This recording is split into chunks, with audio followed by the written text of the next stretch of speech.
Ngiyabulisa nekonjani FM, ngibulisa kubaphathi bekonjani, ngibulisa nabaphulaphuli bekonjani FM. Lo obulisa ngosilungile bathi umfana omhlanga amehlo fuze ekhakoni labafakwe. Ikunze encane ke le. Iyo ke. Inkunzi encane abazinenkunzi. Inkunzi encane. Zikhona inkunzi ezindala, zikhona inkunzi eziphakathi. Le inkunzi encane mthakababa. Ya, njalo. Nkosi yami, kokhosalela nje kancinane lemthakwethi mhlawumbe ixasetha ngenkunzi encane setha ngabani mhlawumbe omunye umuntu uphayikha kabanzi inkunzi encane bangubani. Axosicele iqaba nje ngubani inkunzi encane.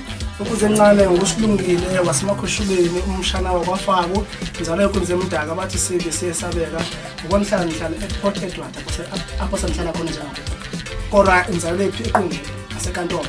Bengifuna uthathe kulanda wethi unkunzi encane ngumculi kaMasikhanda. Bengifuna ndibeke nje phasi straight kulanda ubona xa setha ngonkunzi encane setha ngomculi kaMasikhanda. Umhlawumbe umfunza encane lixesha engakanani khona bemculweni ze-album zingapho okanye le-album esivayo ngokanye le ngoma esiva ngoku i-album yakho yesingapho. Le-album yokuqala engiyikhiphe ngonyaka odlulele ikhona into engizoyenza kulo nyaka washo ukuthi into aziyani nokuthemba alibonakala kodwa ikhona engizoyizama njengawo uma ngabe ipasa mhlawumbe sokuphuma next year kodwa nje i-album yami le engiyoqala. Alright ke nkunzi encane mhlawumbe njengoba lapha ke namhlanje kujelo lo sasazwe inkonjane computer radio indoni osiphathela yona kanye njengoba sewulapha ke ngoku indoni ofuna abaphulaphuli bekonjane computer radio bayivo kanye bayazi ngonkunzi encane. Ngifuna ukuthi bazi ukuthi ukhona umfana ofana nami enkunzi encane kuma event iyatholakala and futhi kunengoma enye yegqom nakhona engizoyithula enimixwe nabafana base Durban ehouse nayo.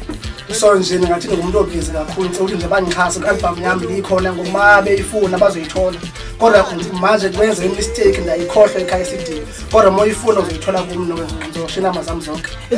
Kwenzeka kanjani inkunzi encane kwabasethu sibeka uthe ngunyana kwankunzi emdaka xa sikuva phambili phaya ithini iyathelela lento ngenxa yoba utate bebethe esigini nawe waqonda uyayilandela okanye khona into ethile wena eyakunyanzelisa into yobana mawulandele yonke loo nto leyo?